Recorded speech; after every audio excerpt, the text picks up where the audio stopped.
Justin, and this is my dog Nala. She's a great dog, isn't it? And I am a cyclist based out of Phoenix, Arizona. And today I want to talk about my style of riding, my setup, and why I think that single speeds are quite underrated and misunderstood. So, without further ado, I personally like to get out on gravel roads and mountain bike trails as often as possible because that's where I feel the most comfortable. I feel like there aren't people that might hit me with their cars, and I just like the mountains. That's most of the reason why I moved out here. I used to live in Ohio where there was really no mountains. I had to drive like 4 hours every other weekend or so to like get anywhere cool. Here, like when my family moved out to Phoenix, I said, yes, I will absolutely move out to Phoenix. A lot of the reason was I wanted to be where there were mountains and I wanted to be where there was more wild spaces that I could explore. And my love of cycling has really taken me to those places throughout my life, and it's what still keeps me going today. So on that note, I like gravel biking because there's, a good combination. It's a medium between like the roughness and relatively short range for me. And I understand some people can go like 800 miles in 30 hours or something on a mountain bike. That's just not me. I can't really do that.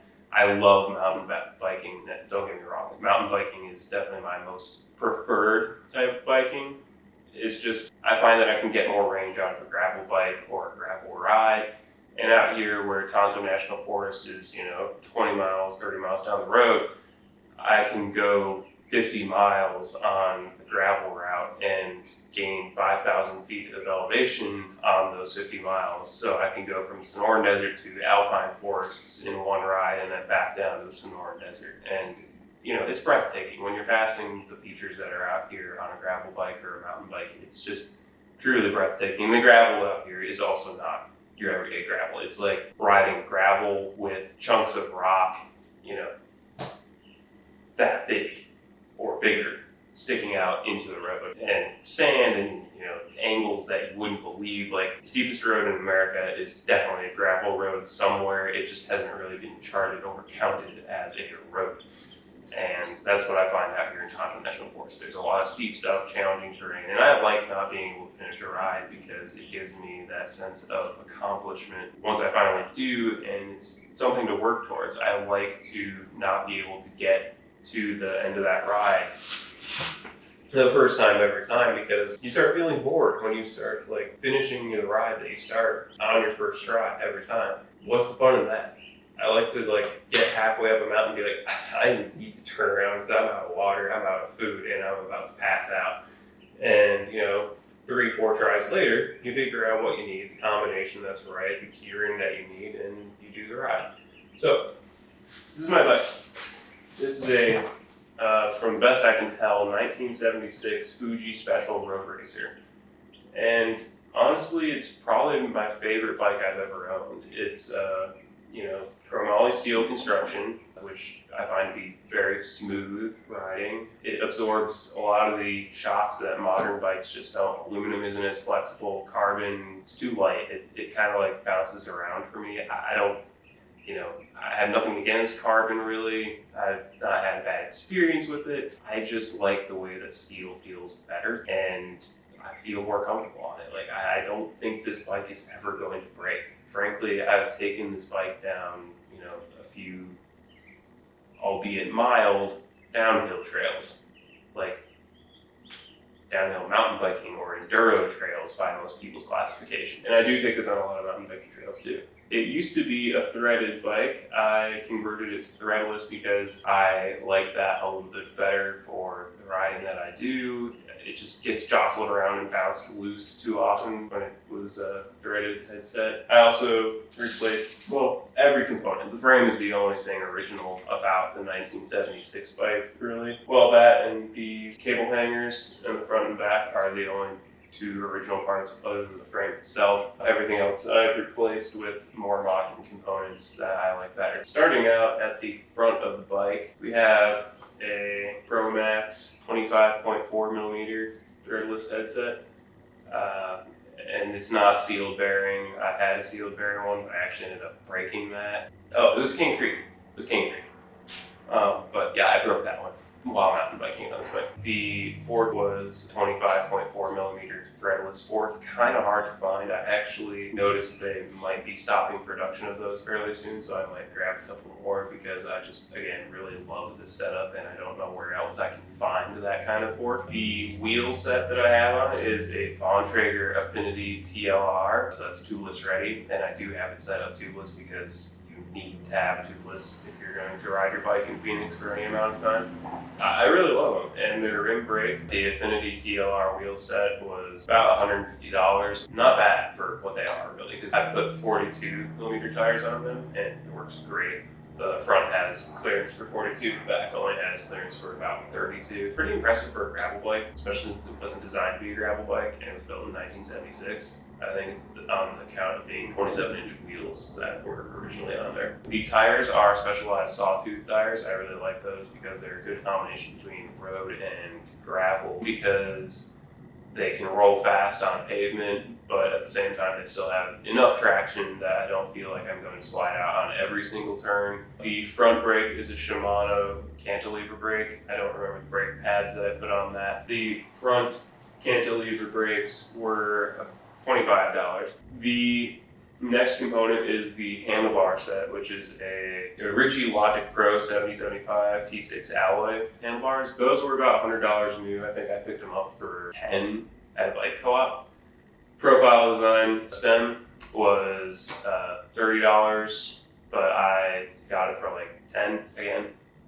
Bike co-ops are awesome. It's a great place to go build a bike. I would highly recommend you check them out. The bar tape was surface as woven, and that's because when I'm climbing mountains, I really like to ride this bike up a lot of different types of mountains. I've done Mount Graham, I've done Snowball Road up in Flagstaff. That's the road that goes up towards Humphreys Peak. South Mountain is one of my favorite local mountain climbs around here.